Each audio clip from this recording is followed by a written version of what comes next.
pero pagkatapos ng pagtatanghal, natahimik rin siya. Bumalik siya sa pagiging tulala. Siguro kailangan ko siyang puntahan. Dagdag pa ni Jericho. Napabuntong hininga si Javier. Sigurado ka bang magandang ideya yan? Halos hindi ka na makatayo eh. Ani Javier. Sinasabi mo bang lasing ako ha? Tumayo sa kama si Prinsipe Jericho. Napailing si Javier. Di, sinasabi ko lang na hindi ka dapat gumala sa palasyo. Paliwanag ni Javier. At bakit naman? Nagtungo sa pinto si Jericho. Dahil wala kang suot na pantalon. Tumingin si Jericho at nakitang wala talaga siyang suot na pantalon. Pagkatapos nito'y masungit itong tumingin kay Javier na nanatiling nakasandig. Magandang punto yung sinabi mo. Tinaas ni Jericho ang kanyang pantalon sa paglabas niya ng pinto. Napakamot na lang sa ulo si Javier. Isang mahabang paghikabang pinakawalan ni Prinsipe Jericho habang pasuray-suray siyang naglalakad sa kahabaan ng Phoenix Corridor.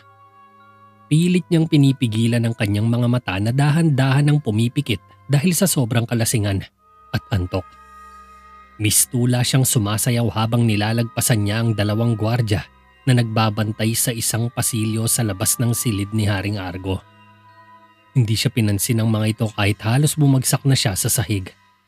Nanatili lang silang nakatayo sa mga pwesto na parang tuod na naninigas sa kinatatayuan. Lingid sa kaalaman ni Jericho ay may dalawang pares ng mata ang kanina pang nagmamatsyag sa kanyang mga kilos at galaw. Nakatago ito sa likod ng isang haligi. Nanlilisik ang mga mata nito habang pinagmamasdan siyang pumasok sa kwarto. Ni hindi man lang ito naramdaman o nahalata ni Jericho na nakasunod sa kanya. Umalis din ito kaagad sa pinagkukubli ang haligi nang mapatingin saglit ang isang gwardya sa kanyang kinaroroonan. Nagkibit balikat lang ang gwardya ng isang manipis na siluwet lang ang naispatan niya. Pagkapasok naman ni Prinsipe Jericho sa kwarto ay napangiti siya nang naabutan niyang nakaupo sa upuan ng kanyang ama. Nakayuko ito at natutulog ng payapa. Maingat nang kinuha ni Jericho ang kupita sa kanyang kamay at inilagay niya ito sa lamesa. Pagkatapos ay napasubsob na siya sa isang upuan katabi ng upuan ng kanyang ama. Nilalabanan niya ang pagod at antok na nararamdaman, ngunit natatalo siya nito. Ilang sandali pa ay hindi na nakayang labanan ni Jericho ang antok at dahan-dahan nang bumababa ang talukap ng kanyang mga mata habang nakasandal siya sa likod ng silya. Sa labas ng silid ay makikita naman ang lalaki na bumalik sa haligi. Nakangisi itong nakatutok ang mga kamay sa dalawang gwardya habang may nakalagay na isang malakristal na buhangin sa palad niya. Inihipan niya ito patungo sa mga gwardya na parang umihip lang ito ng pulbura. Mabilis na kumalat sa hangin ang buhangin na pinakawalan niya. Natumba ang mga gwardya nang malanghap nila ang buhangin. Pagkatapos nito ay nakangising humakbang ang lalaki papalapit sa dalawang gwardyang napabagsak niya. Hinugot niya ang espada sa isa sa mga gwardya. Tumingin muna sa paligid ang lalaki bago pumasok sa silid ni Haring Argo. Pagdating sa loob ay naabutan niyang papaling-paling ang ulo ni Jericho na pilit pa ring pinipigilan ng antok habang nakatuon ng pansin kay Haring Argo. Umusok ang mga tenga ng lalaki. Ito na ang pagkakataon niya para tapusin ang buhay ng dakilang prinsipe. Nakangisi siyang lumapit kay Jericho pero lingid sa kanyang kaalaman ay napansin ni Jericho ang refleksyon niya mula sa gintong pitsyel na nakalapag sa lamesa. Nasilip agad ni Jericho ang figura ng lalaki nang itinaas nito ang espada. Mabilis na kumilos ang lalaki at tinagaan ng walang pasubali sa batok si Prinsipe Jericho. Nagulat ang lalaki nang masalag ni Jericho ang atake niya. Kahit na antok ay nagawa pa ring mahugot ni Jericho ang kanyang espada na nakasandig lang sa lamesa. Tumayo si Jericho para makipaglaban sa lalaki habang nilalabanan niya ang antok na lumulukob pa rin sa kanya. Umatras ang lalaki habang pasuray-suray na lumapit si Jericho. Napatalon si Jericho nang umunday ng dalawang hiwa ang lalaki. Nakaiwas si Jericho habang inaantok at disoriented ang kanyang sarili. Sinubukan niyang tumawag ng gwardya pero mahina ang kanyang boses at hilong-hilo siya. Gwardya! Mga bantay! Mahinang sigaw ni Jericho pero walang gwardya ang rumisponde. Dahan-dahang naglakad palapit ang lalaki. Dumistansya si Jericho nang mapansing iniikutan siya ng lalaki. Hinawakan niyang mabuti ang espada at naghanda. Biglang sumalakay ang lalaki at galit na nagtapon ng magkakasunod na right strike sa ulo at tiyan ni Prinsipe Jericho. Na-block pareho ni Jericho ang atake. Pumihit siya sa kanan pero sinundan siya ng diagonal strikes ng lalaki. Halos hindi na makayanan ni Jericho ang mga pag-ataking natatanggap niya. Parang gusto nang bumigay ng katawan niya pero tuloy siya sa paglaban. Nagsalpukan sa ere ang dalawang sandata. Nagpatigasan ng lakas ang dalawa habang nagkikiskisa ng kanilang mga espada. Gigil na gigil ang lalaki habang tinutulak sa lamesa si Jericho.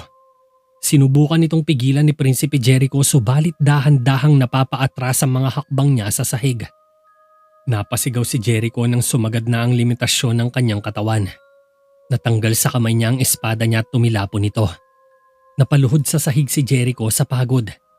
Hilong-hilo na siya at hinang-hina. Lumapit sa kanya ang nakangising lalaki habang nakataas ang espada. Mukhang balak na talaga nitong wakasan ang buhay ng magiting na prinsipe.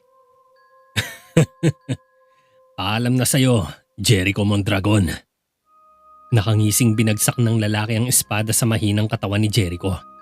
Wala nang lakas si Jericho para muling umiwas. Wala na siyang kapangyarihan para gawin yon. Napapikit na lang siya sa takot. Mukhang ito na nga ang katapusan niya. Ngunit sa mga huling sandali biglang sumagi sa isip niya si Michelle. Ang ngiti ng dalagang nasilayan niya sa pagpikit. Nagimbal ang lalaki ng isang espadang biglang humarang sa espada niya. Napadilat agad si Jericho. Nagulat siya nang makitang nakatayo sa harapan niya ang ama habang nasa kamay nito ang espada niya. Higit pa sa duwag na katulad mo, ang papatay sa anak ko na walang laban! Galit na wika ni Haring Argo habang nanlilisik ang mga mata. Tinapik ng lalaki ang espada ni Haring Argo. Kasabay nito'y umatake ang lalaki ng mararahas kay Haring Argo. Agresibo nitong pinakawala ng malulupit na hagupit. Nagwawalis-wis sa hangin ang mabibigat na atake habang sinusubukan nitong pigilan ng hari. Nagpalitan sila ng sunod-sunod na mababangis na left at right strikes. Subalit mukhang sanay ang lalaki sa ganitong labanan kaya nakakasabay siya sa lakas at bilis ni Haring Argo. Sinusundan ng bawat galaw o kilos ng espada. Pawang dama at tila nababasa ang bawat pilantik ng mga talim. Parang binubugbog ng mga atake si Haring Argo. Napapaatras siya at halos umiiwas lamang na mapatay. Sinubukan ni Prinsipe Jericho na tumayo para tulungan ang kanyang ama. Ngunit ramdam pa rin niya ang sobrang antok kaya bumigay muli ito sa sahig. Napansin ito ni Haring Argo sa sulok ng mga mata kaya bumugso ang galit sa puso niya at umatake siya ng malatoro sa lalaking sirkero. Sigaw pa ni Haring Argo habang nanlilisik ang mga mata. Gayunman, handa ang kalaban sa ganitong sitwasyon. Humugot ito ng pulbura at winisik sa mukha ni Haring Argo. Sandaling nabulag si Haring Argo nang tumama sa mga mata niya ang pulbura. Dahil dito, madaling nakakapagbitaw ng mga atake ang lalaki. Walang magawa si Haring Argo kundi umatras habang ito'y sumasalag. Napaatras si Haring Argo sa pader. May sasabihin ka ba sa anak mo bago ko siya patayin? Sabay tawa ng lalaki. Tumingin si Haring Argo kay Jericho na nakaluhod. Walang magawa. Dahil sa galit, ang parental instincts ni Haring Argo ay biglang kumawala. Parang may lumitaw na puot sa katawan niya. Nagbago ang aura niya. Tila nagsimula itong umitim. Ang mga titig niya'y mas tumalim. Umatake siya gamit ang isang bagong bangis na ikinagulat naman ng lalaki. Nagsimulang magpaulan ng nakakabulag na atake si Haring Argo. Sunod-sunod na hiwa at walang humpay na taga ang bumuhos sa lalaki. Sinalag itong lahat ng lalaki subalit sadyang malulupit ang ataking natatanggap niya hanggat sa hindi na niya kinaya ang huling tirada ni Haring Argo. Tumilapon ang espada ng lalaki nang hampasin ito ng malakas ni Haring Argo. Bumagsak sa sahig ang lalaki nang madala ito sa pagtalsik ng espada niya mula sa kanyang kamay.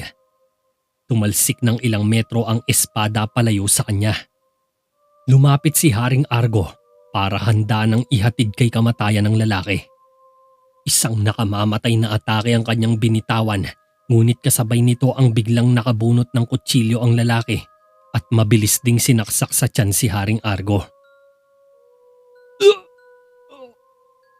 Ungol ng lalaki bago nalagutan ng hininga. Tumingin si Jericho sa kanyang ama. Sobrang naaliw siya sa pinakitang husay nito, ngunit nanatiling nakatayo si Haring Argo sa harap ng lalaki. Nanatiling tahimik at walang kibo. Mukha itong nangihina at naguguluhan. Nagsimulang manginig ang kanyang mga binti. "Ama!" Nahihilong tawag ni Jericho habang nakatalikod sa kanyang ama. Napagtanto ni Jericho na may mali. Bumangon siya nang humarap sa kanyang ama. Subalit ganoon na lang ang gulat niya nang matumba sa harapan niya si Haring Argo. Sinalo ni Jericho ang kanyang ama habang lumulubog sila sa sahig sa tabi ng kama. Nanlaki ang mga mata ni Jericho nang makitang may bahid ng dugo ang damit ni Haring Argo. Natakot kaagad si Jericho habang pareho silang lumalaban ng kanyang ama para manatiling may malay. Tinakpan niya ang sugat ng ama. "Hindi maaaring mangyari to sa'yo, mga bantay!" Sigaw ni Jericho. Sinubukan niyang tumayo pero pinigilan siya ng ama niya. "Lalabas ako para humingi ng tulong," wika ni Prinsipe Jericho. Umiling ang kanyang ama. "Manatili ka lang sa tabi ko." Mahinang boses ng hari. Unti-unti itong nangihina. "Opo ama, nandito lang ako sa tabi mo. Hindi kita iiwan mag-isa," sagot naman ni Jericho. "Mga bantay, kailangan ko ng tulong. Bilisan ninyo!" Napapaluha na si Jericho sa kakasigaw. "Hindi na kailangan yan, Jericho. Mukhang oras ko na." Mahinang sambit ni Haring Argo.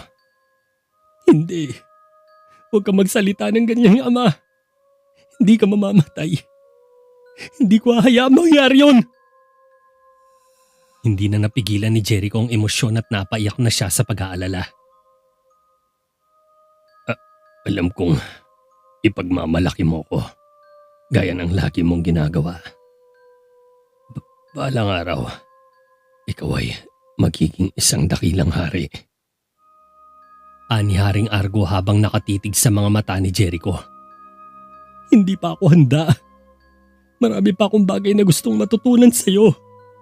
Kaya pakiusap, huwag kang mawawala, ama." Bumuhos ang luha sa pagod na mukha ni Jericho. Nawala ang antok niya dahil sa pagpatak ng kanyang mga luha. "Matagal ka nang handa, Jericho. Matagal na panahon na." Sambit ni Haring Argo na namumutla na. Pabilis ng pabilis ang pagtibok ng puso niya. Marami ng dugong nawawala sa kanya. Bukod rito, parang kakapusin din siya ng hininga sa tuwing magsasalita siya. "Hindi, kailangan po kita," tugon ni Jericho. "Alam kong hindi ako naging mabuting ama sa inyo ni Raya. Tawarin ninyo ako kung inuna kong tungkulin sa Terraveda kesa sa inyong dalawa. Lubos akong humihingi ng paumanhin sa iyo, Jericho. Patawarin mo sana ako sa mga pagkukulang ko." Saad ni Haring Argo. "Huwag ninyo pong sabihin yan, ama." Parang batang umiiyak si Jericho. Naghahalo na ang sipon at luha sa lasing na mukha niya. Biglang hinawakan ni Haring Argo ang kamay ni Jericho kasama ang pinakahuling lakas na nailabas. "Ngunit gusto kong malaman mo ang isang bagay na to. Tandaan mo, mahal na mahal kita, anak. Kahit anong mangyari." Sa puntong ito'y unti-unting pumipikit ang mga mata ni Haring Argo hanggang sa tuluyan nitong nawalan ng malay. Nanlamig si Jericho. Parang binuhusan siya ng malamig na tubig at kinilabutan siya sa nangyari. Hindi siya nakareact agad. Hindi. Hindi. Ama. Kumisig ka. Halos hindi makapagsalita si Jericho sa pagkagulat. Hindi! Isang malakas na sigaw ang umalingaw-ngaw sa loob ng silid ni Haring Argo. Unti-unting sumisikat ang araw sa ibabaw ng Terraveda habang kinakalembang naman ng isang kawalang kampana. Mula sa main square ay makikitang nakakumpol ang mga sirkero sa plaza na nagsisimula ng mag-alsa balutan para bumalik sa kanilang mga bayan matapos inanunsyo ni Prinsipe Jericho na ititigil na ang pagtatanghal dahil sa masamang pangyayari na naganap kagabi. Nagpasya si Jericho na palayasin na lang ang mga ito kesa ikulong sa mga piitan. Tutal, wala naman silang kinalaman sa nangyaring insidente. Magiging komplikado lang ang sitwasyon kapag hinuli pa ang mga to dahil magkakaroon lang ng agam-agam ang mga tao tungkol sa kalagayan ng hari. Bago pa ito lumala, ay nagdesisyon na si Jericho na itaboy na lang ang mga ito at binalaang wag nang babalik sa Terraveda. Samantala, inaasikasong mabuti ni Mang Rigor si Haring Argo habang ito'y nakahiga sa kanyang kama at kasalukuyang nagpapahinga. Nalapatan na niya ito ng lunas tsaka napainom niya na rin ng gamot. Sa ngayon ay natutulog na ito sa kama, subalit patuloy pa rin nilang sinusubaybayan ang kanyang kalagayan dahil hindi biro ang kanyang natamong pinsala. Isang mahalagang parte kasi sa kanyang katawan ang tinamaan.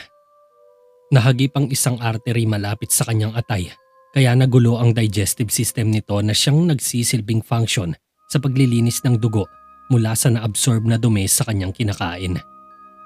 Ang masama pa rito ay wala pang kakayahan si Mang Rigor na paghilumin nito. Napakaselan kasi ang atay pagdating sa mahalagang organs ng tao dahil itong dinadaanan ng maliliit na ugat patungo sa abdo. Ito rin ang sumasala ng mga kemikal at mga gamot na dumadaloy sa dugo ni Haring Argo at tumutulong sa pagtunaw ng taba gamit ang papait. Kaya hindi mapigilan ni Mang Rigor na mag-alala sa pinsalang natamo ng hari. Tinitignan niya ito habang walang malay na nakaratay sa kama. Napakahina at malapit na sa kamatayan. Nagkatinginan sina Jericho at Michelle na nasa likod lang ni Mang Rigor. Malalim rin ang pag-aalala nila. Matapos kumuta na tumalikod si Mang Rigor para kausapin si Prinsipe Jericho ng masinsinan. Medyo desperado ang pinupukol nitong tingin sa kanya. Lumapit naman si Michelle para bantayan at subaybayan si Haring Argo. Mang Rigor, kaya mo ba siyang gamutin? May pag-aalalang tanong ni Prinsipe Jericho. Napunit ng kaunti ang kanyang atay, kaya dumudugo ito sa loob. Napainom ko na siya ng gamot, pero tingin ko, hindi pa rin magiging sapat yun. Diretsong sagot ni Mang Rigor. Pero dapat meron ka maisip na gawin. Gumawa ka ng paraan para kahit paano'y mailigtas lang siya. Sabihin mo sa akin kung anong may tutulong ko. Nakikiusap ako sa inyo, Mang Rigor. Pagalingin niyo siya. Pagsusumamo ni Jericho pero malungkot na umiling si Mang Rigor. Kaunting panahon na lang ang ilalagay niya. Ikinalulungkot ko. Pasensya na kamahalan. Bukod sa ginawa ko, wala na akong maisip na paraan para umayos ang lagay niya. Sagot ni Mang Rigor. Natigilan si Jericho sa narinig kaya tinitigan niya ang ama habang nahihirapang tanggaping mamamatay na ito anumang oras. Dumating si Javier sa silid at malungkot niyang tinignan ng prinsipe. Kung sana lang sinamahan niya ito nung gabing yon, hindi sana mangyayari ang masaklap na insidente. Isang oras ang nakalipas. Tinatalakay na ni Nicolas at Aragon kay Jericho ang mga nakuha nilang impormasyon tungkol sa assassination na naganap kay Haring Argo. Tatlo lang sila na nasa loob ng konseho at tahimik na nag-uusap. Hindi pa rin matanggap ni Jericho ang nangyari kaya medyo traumatized pa siya. Natunto na namin ang mersenaryo sa bayan ng Wenham. Ito'y nasa lupain ni Odor. Tila inarkila siya upang patayin ka para ipagiganti ang pagkamatay ng kanyang anak. Salaysay ni Aragon. Hindi sumagot si Jericho. Naka-cross arm lang ito habang iniisip pa rin ang mapait na nangyari. Naniniwala kami na may kasabwat siya sa mga serkero, ngunit tumakas ito sa lungsod. Dinoble na namin ang bantay, sakaling may isa pang pagtatangka sa iyong buhay.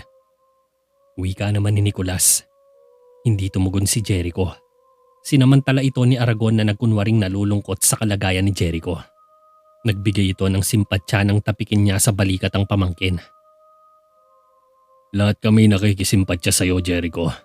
Pero kung meron man ako magagawa para tumulong, gagawin ko. Saad ni Aragon. Malaki ang kahulugan ng iyong suporta sa amin, Tiyo. Salamat sa pag-aalala mo. Sagot ni Jericho. Nagbaw si Aragon at lumabas na ng konseho na kasama si Nicolas. Napahawak sa lamesa si Jericho sa galit. Hindi na niya alam ang gagawin sa problemang kinakaharap niya. Dumating si Javier ngunit nilagpasan lang siya ni na Aragon at Nicolas. Kaagad na lumapit si Jericho sa kanya nang makita siyang papasok. Ano nang balita sa tatay ko? Nag-aalalang tanong ni Prinsipe Jericho. Wala pa rin pagbabago. Malungkot na sagot ni Javier. Napasnap si Jericho sa inis at galit. Kung ganun, bakit wala man lang ginagawa si Mang Rigor? Sambit ni Jericho. Tumaktak ng mahina si Javier habang umiiling ang ulo niya. Dahil wala siyang magagawa. Tugon ni Javier.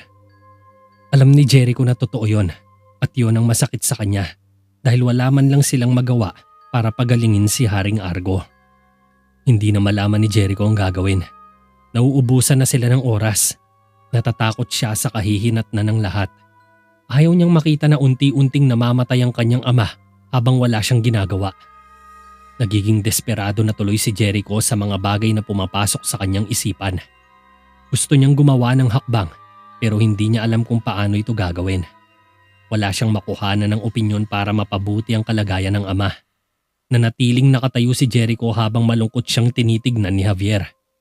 Nagagalit ito sa sarili dahil wala rin siyang magawa para tulungan si Haring Argo. Kinahapunan, pinuntahan kaagad ni Aragon ang sikretong kuta ni Prinsesa Raya sa pusod ng gubat para ihatid ang magandang balita. Sumabog ang pinto nang pumasok si Aragon sa bahay na ikinagulat naman ni Raya. Napatayo ito sa kinauupuan sa silya at agad na napabunot ng punyal. Tumingin sa likuran at nakahandang salakayin ng taong pumasok. Yan ba ang paraan mo para batiin ang isang matandang kaibigan? Wika ni Aragon, kasabay na nagpakawala ng isang nakakalokong ngiti. Ibinaba naman ni Raya ang punyal sa lamesa. Hindi ko kasi inaasahan ang pagdating mo ngayon. Katuwiran pa ni Raya. Pasensya na kung nagulat kita. Kinakailangan lang kasi kitang kausapin. May dala akong magandang balita mula sa Terraveda. Mas mabuti kesa sa inaasahan mo. Nakangising sambit ni Aragon. Na-curious naman si Raya. Ano ito? Tanong kaagad ni Raya. Nasugatan ng husto si Argo. Nakaratay na siya sa kama. Sinabi ni Rigor na meron na lamang siyang ilang araw para mabuhay. Pahayag ni Aragon.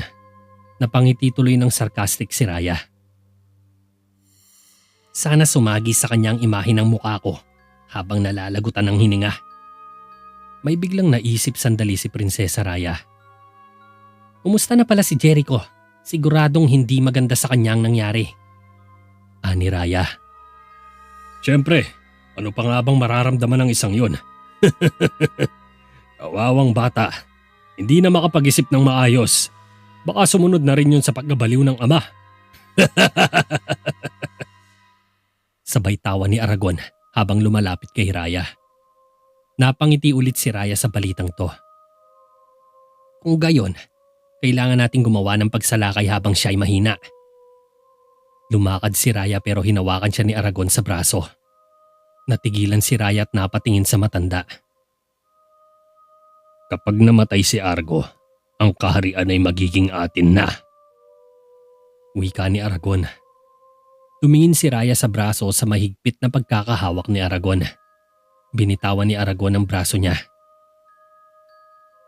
Dapat nating planuhing mabuti ang ating mga sandali.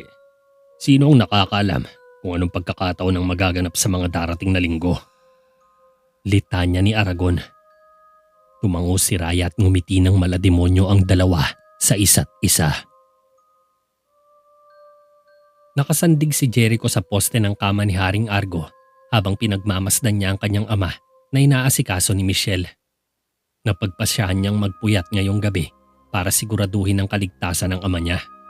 Nakatayo lang siya doon, nakatitig kay Haring Argo na natutulog at hindi pa rin nagkakamalay. Nilapag ni Michelle ang mga gamot sa kama.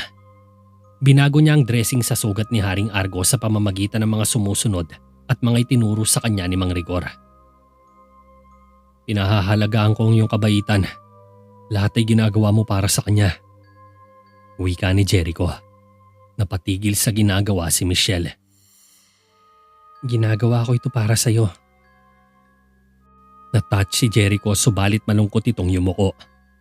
Tinapik siya ng dalaga sa braso ngunit umiwas siya ng tingin kay Michelle. Nalungkot si Michelle habang nakikitang nasasaktan si Prinsipe Jericho. Oh, Jericho, huwag kang panghinaan ng loob. Malakas ang pakiramdam ko na magiging maayos din ang lahat. Sambit ni Michelle. Hindi ko kayang panoorin siyang mamatay. Ang dami ko pang gustong sabihin sa kanya. Hindi siya pwedeng mamatay. Lumabas si Jericho. Hindi niya nakinaya ang mabigat na emosyon. Iniwan niya si Michelle na labis na nag-aalala para sa kanya. Sa madilim na gabi lumiwanag ang buong paligid ng main square mula sa mga kandilang daladala ng taong bayan na nagdaraos ng panalangin para kay Haring Argo. Alam na pala nila ang nangyari kaya hindi nila napigilan ng makisimpatya para sa hari. Nagdarasal sila ng taimtim habang nakaharap sa palasyo. Nakatayo lang si Javier sa bintana ng kwarto ni Jericho habang nakatingin sa kanila. Pumasok sa silid si Jericho. Nagtataka siyang lumapit kay Javier at dumungaw sa bintana. Nakita niya rin ang mga tao na magkakasamang nagdarasal sa labas. Ano nangyayari? Tanong pa ni Jericho. Ito ay isang pagbabantay para sa iyong ama. Nagdarasal sila. Nais ng mga tao na ibahagi ang kanilang kalungkutan. Paliwanag ni Javier. Napasimangot si Jericho. Hindi siya mapakali. Bakit sila umaasal na parang mamamatay na ang aking ama? At kanino nila nalaman ang bagay na to? Medyo galit na tanong ni Jericho. Hindi ko rin alam kung saan nila nalaman. Pero sa nakikita ko, mukhang inihahanda nila ang kanilang sarili para sa pinakamasamang mangyayari. Tura ni Javier. Kumunot ang noo ni Jericho. Pinatibay ang kanyang sarili na huwag magpapadala sa galit kahit na parang pakiramdam niya ay sasabog na siya. Hindi niya gusto ang mga ganitong bagay. Mas gusto niyang makita na napupuno ng pag-asa ang mga tao para sa paggaling ng kanyang ama. Kung nawawalan na sila ng pag-asa, ako hindi. Malakas pa rin ang pananalig ko na gagaling din si ama. Wika ni Prinsipe Jericho. Alam ko, mahirap tanggapin. At sana hindi na lang.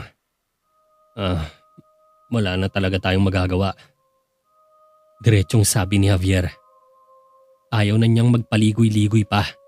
Direkta na niyang ipinaalam na kalahating porsyento na lamang ang pag-asa nila. Sandaling napaisip si Prinsipe Jericho pagkatapos ay tumingin siya kay Javier. May paraan pa para pagalingin ang aking ama.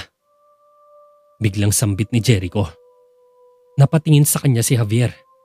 Bahagya rin nitong napapaisip sa sinabi ni Prinsipe Jericho. Paano? Tila nag-alinlangan si Jericho pero tinapunan siya ng matalim na tingin ni Javier. Sa pamamagitan ng mahika. Maiksing sagot ni Jericho. Natigilan si Javier habang pinag-iisipan niyang mabuti ang sinabi ng prinsipe. Pagka-uwi sa bahay ibinalita ni Javier kay Mang Rigor ang plano ni Jericho.